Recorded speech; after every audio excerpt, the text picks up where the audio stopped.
Hola, ¿qué tal amigos y amigas? Soy Aníbal Arévalo, presento un cordial saludo. En esta oportunidad me conecto con ustedes para dar lectura a la columna publicada la presente semana y que tiene que ver con la paz total en riesgo. Y dice así: los incipientes hechos de ataques de los grupos armados organizados están poniendo en riesgo la paz total. Pues bien, se debe tener en cuenta que este programa de gobierno fue aprobado mediante la Ley 2272 del 4 de noviembre de 2022 en el Congreso de la República, que autoriza al presidente Petro para adelantar acciones que contribuyan a garantizar uno de los derechos constitucionales, como es la paz para los colombianos. Fueron 10 las organizaciones armadas que decidieron someterse a este programa gubernamental que busca ponerles fin a 60 años de una violencia que en un principio buscaba fines políticos como la rebelión, lo cual se entiende como una acción política y armada para derrocar al gobierno elegido por mecanismos electorales para ser reemplazado por otro que consideran representa los fines de la ideología planteada. De igual manera, los grupos armados organizados desobedecen la Constitución Política de Colombia, con lo cual buscan imponer un modelo de Estado diferente al imperante. Pero desafortunadamente queda muy poco de los propósitos fundacionales de estas organizaciones. En el año de 1964, se dio origen a las FARC, surgidas de las guerrillas liberales y de los grupos de autodefensa campesina en el sur del Tolima, en las llamadas repúblicas independientes.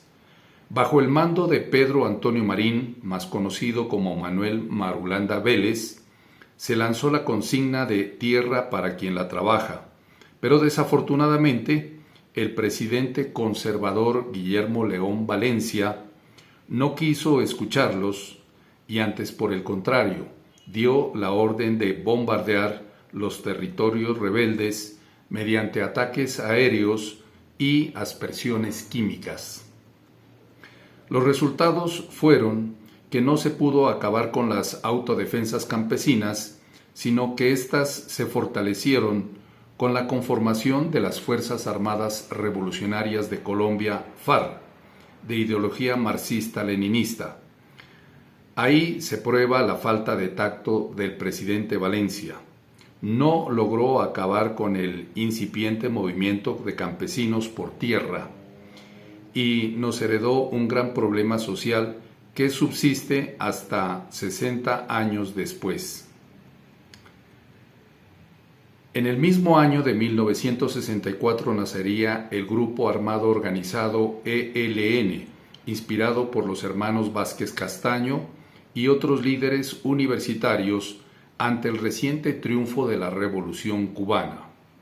Fabio Vázquez había sido becado a estudiar en Cuba y entra en contacto con Fidel Castro, de quien recibe entrenamiento en la Sierra del Escambray y asesoría ideológica.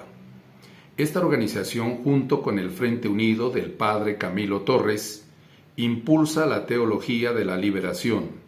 Se enfoca en los ataques a la infraestructura energética con el derramamiento de petróleo, con el consecuente daño ambiental.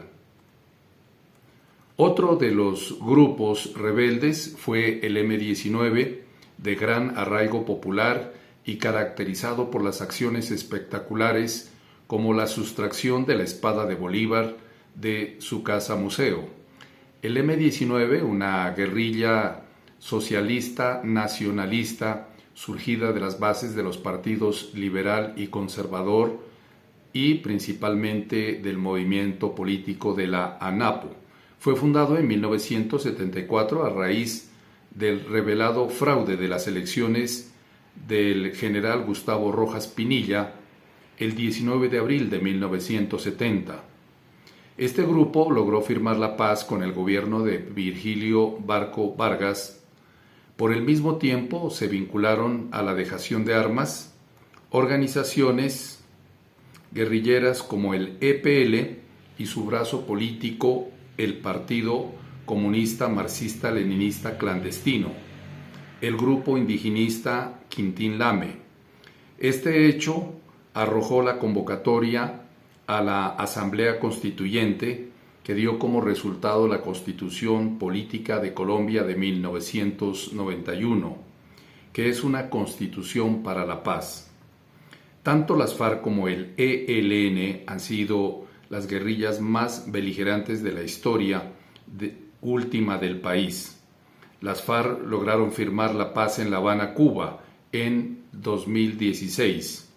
No obstante, surgieron grupos disidentes que volvieron a las armas, fundando el grupo La Nueva Marquetalia, liderados por Iván Márquez, quien estando en la nómina de los reinsertados, se volvió al monte, alegando la falta de condiciones de seguridad, y están de nuevo pidiendo entrar en los diálogos de paz total del presidente Petro.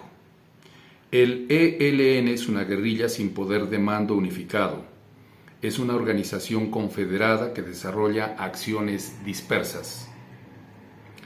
El problema complejo para transitar a la paz de estos grupos que han sido permeados por el narcotráfico y últimamente se atacan entre ellos por la disputa territorial. Pero de igual manera, el asesinato de policías, la quema de vehículos, la ruptura del cese al fuego bilateral propuesto por el gobierno, lesionan enormemente la viabilidad de una paz total como la queremos todos los colombianos. Por favor, ustedes saquen sus propias conclusiones. ¿Será viable una paz total en Colombia?